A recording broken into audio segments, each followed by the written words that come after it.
আসসালামু আলাইকুম। তো কেমন আছেন সবাই? আশা করি সবাই ভালো আছেন। আলহামদুলিল্লাহ। আশা করি সবার কবুতর ভালো আছে।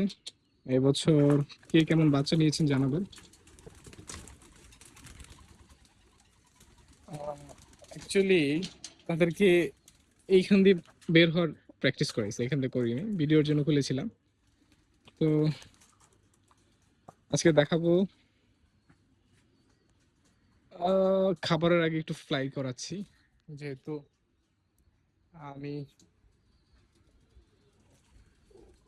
চেষ্টা করি সবসময় খাবারের আগে ফ্লাই করানোর জন্য।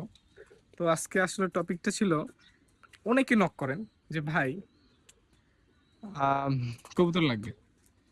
ভাই বিশ্বাস করেন, যারা অ্যাকচুয়ালি রেস করার জন্য কবুতর পালে তারা সীমিত কোয়ালিটি মেনটেন করে অনেক কিছু মেনটেন করে, আর বাচ্চা করা খুবই টাফ। সো আমি চেষ্টা করছি বাকিটা আল্লাহ তাআলা যতটুকু চাহে। সো যারা অ্যাকচুয়ালি বাচ্চা নিতে চাচ্ছেন, হ্যাঁ, তারা দুটো জিনিস করতে পারেন। এক, আমার প্রথম রেস সেকশনের জন্য ওয়েট করতে পারেন, ওই যে তারা উঠতেছে। সো প্রথম রেস সেকশনটা আমি শেষ করার পর যখন আমার কবুতরগুলো বাকি থাকবে, ওই কবুতরগুলো এভাবে সেল করতে পারবো, কারণ নতুন করে আমি তখন বাচ্চা করবো। অথবা সিজনে যখন আমি বাচ্চা করি, তখন আপনি বাচ্চা বুকিং দিয়ে করতে পারবেন। এই দুই মেথড। এছাড়া আমাকে দেওয়ার মতো স্টক কবুতর আমার কাছে নাই।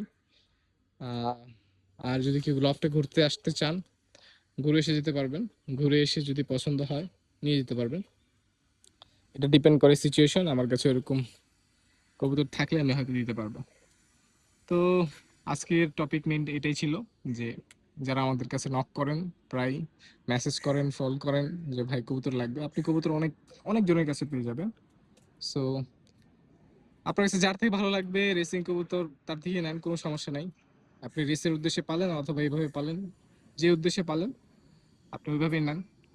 সো আজকের জন্য এতটুকুই। আসসালামু আলাইকুম রহমতুল্লাহি ওয়া বারাকাতুহু।